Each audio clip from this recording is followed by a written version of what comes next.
ETAP presenta, con el apoyo de CEMTA, Congreso Virtual en Series ETAP 2019, No Tocaré un Arma. Sí, buenas tardes. Queremos seguir nuestra reflexión en cuanto a la paz que ofrece el Señor por sobre todas las cosas. Y en esta tarde, en este momento, queremos hablar sobre la objeción de conciencia y el movimiento anabautista.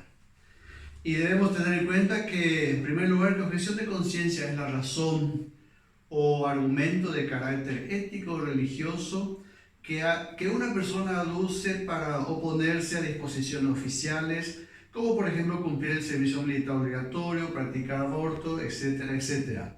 O sea, básicamente cuando hablamos de objeción de conciencia, estamos hablando a una oposición que una persona que aduce para no realizar ciertas disposiciones fundamentado en su ética o en sus convicciones religiosas. Esta convicción está fundamentada en la libertad individual, a la vez al derecho de elegir y el respeto a la capacidad de pensar, sentir y tomar decisiones que cada una de las personas tenemos como naturaleza que nos ha dado el Señor.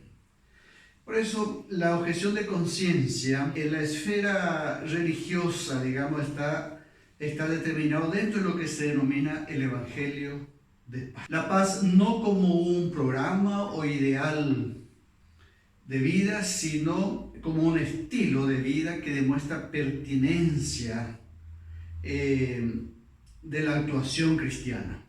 En este sentido, Jesús trae este mensaje. Él dijo: mi paz les doy, mi paz les dejo. Y yo no la doy como el mundo la da.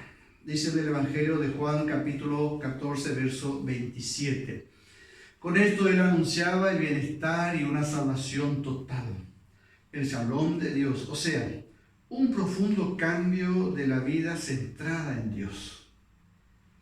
Por esta razón, tanto la iglesia primitiva, así como Pedro, Pablo y los otros padres apostólicos, han enseñado que la paz de Cristo implica gran cambio de la vida individual como de la vida relacional. Hagamos ahora un pequeño resumen o mención histórica de este tema dentro de la iglesia. Según el teólogo Juan Reiber, recién hacia el año 70 después de Cristo tenemos las primeras menciones de soldados en el ejército romano que seguramente se convirtieron y quedaron en sus puestos de trabajo. Por eso los padres de la iglesia eran muy renuentes a relacionar la vida cristiana con vida militar. Por ejemplo, Clemente de Alejandría dijo: nosotros los cristianos somos personas pacíficas, porque somos enseñados para la paz y no para la guerra. Pero desde Constantino en el siglo IV y más tarde ya con el teólogo Agustín, ya se fortaleció la idea y la práctica de los soldados cristianos para defender no solo al imperio, sino también a la iglesia, y aún se usaba la fuerza para facilitar la expansión geográfica, espiritual, religiosa de la iglesia cristiana. Y esta idea o esta práctica prevaleció durante toda la Edad Media, con algunos grupos que lo han discutido, pero sin mucha efectividad.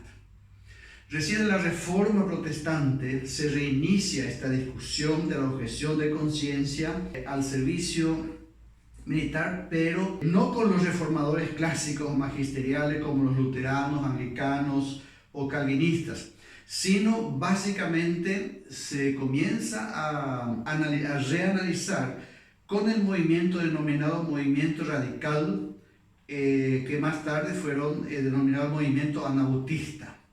Este nombre es porque este movimiento, este grupo de personas han entendido que una persona puede y debe decidir su vida espiritual, religiosa, sus convicciones y debe tener la libertad de tomar decisiones por su vida. Por eso ellos bautizaban a personas adultas, por eso se les ha llamado anabautistas, porque han bautizado de vuelta a personas que han realizado este acto religioso en su infancia. Entonces estos anabautistas en el siglo XVI llegaron a algunas conclusiones a partir de la comprensión bíblica de lo que es la vida cristiana.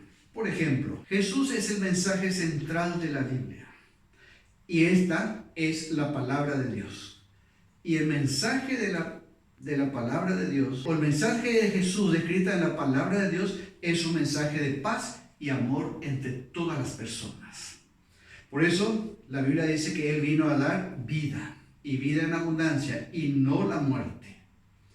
Y ese mismo mensaje de vida es el mensaje cristiano o de Jesús para sus hijos.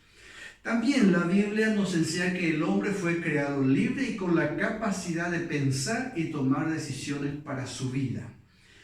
También los anabautistas entendieron que la iglesia debe ser libre del Estado y la participación en ella, o sea, la participación de las personas en la iglesia debe ser voluntaria. Teniendo en cuenta estos principios, ellos decidieron algunas cosas que fueron muy discutidas en su época y más allá de esta. Por ejemplo, la separación de la iglesia y el Estado. La fe y creencia es y debe ser voluntaria y personal. Y otro más revolucionario todavía, para su época. La iglesia no necesita de la espada para su defensa y extensión. Las personas han sido llamadas a la paz y este debe ser el motivo y guía para su vida. La violencia en cualquiera de sus formas debe ser desterrada. Hay una aclaración importante que hay que hacer aquí.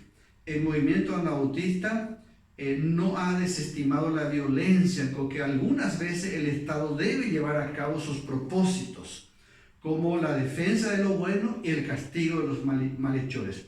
Pero sí se ha negado que entre las personas, y más aún entre los cristianos, haya violencia para dilucidar pleitos. En este contexto hablemos de la objeción de conciencia al servicio militar obligatorio. El movimiento anabautista y otros movimientos pacifistas han estado en general en contra de usar armas, por eso se ha negado a prestar servicio en el ejército, fundamentado básicamente en el ejemplo sacrificial de Jesús, el principio de cuidar la vida, aún del enemigo, y promover la vida en toda su expresión. No es una negación de servir a la patria. En esto las iglesias pacifistas son claras. El cristiano está para servir. Solamente la opción de usar las armas es discutida. En nuestro país, el Paraguay, la objeción de conciencia tiene rango constitucional. Por ejemplo, el artículo 37 de la Constitución Nacional dice: se reconoce la objeción de conciencia por razones éticas y religiosas para los casos en que esta Constitución y la ley la admitan. El artículo 129 de la Constitución dice: el servicio militar, todo paraguayo tiene la obligación de prepararse y prestar su concurso para la defensa armada de la patria. A tal objeto se establece el servicio militar obligatorio. Y sigue diciendo: quienes declaren su objeción de conciencia prestarán servicio en beneficio de la población civil a través de centros asistenciales designados por ley y bajo jurisdicción civil. Como iglesias anabautistas, menonitas, inculcamos a nuestros jóvenes la objeción de conciencia al servicio militar obligatorio y una activa y responsable participación del servicio civil como un principio cristiano a cumplir. Aunque recién en estos días se ha podido aclarar la forma, el lugar y la cantidad de tareas que deben hacer los objetores por las leyes estatales. Ahora bien, los que desean cumplir el servicio militar obligatorio pueden hacerlo sin ninguna complicación eclesiástica, siendo fieles también al principio de la responsabilidad individual de cada persona sobre sus decisiones y actos. Esperamos que los jóvenes tengan esta conciencia, que las iglesias promuevan este desafío y el Estado administre adecuadamente para que sea realmente una oportunidad de servicio útil y provechoso para toda la comunidad. El profeta Jeremías exhortó a los israelitas que estaban desterrados: trabajen en favor de la ciudad y pídanme a mí por ella, porque del bienestar de ella depende el bienestar de ustedes. Jeremías 29:7.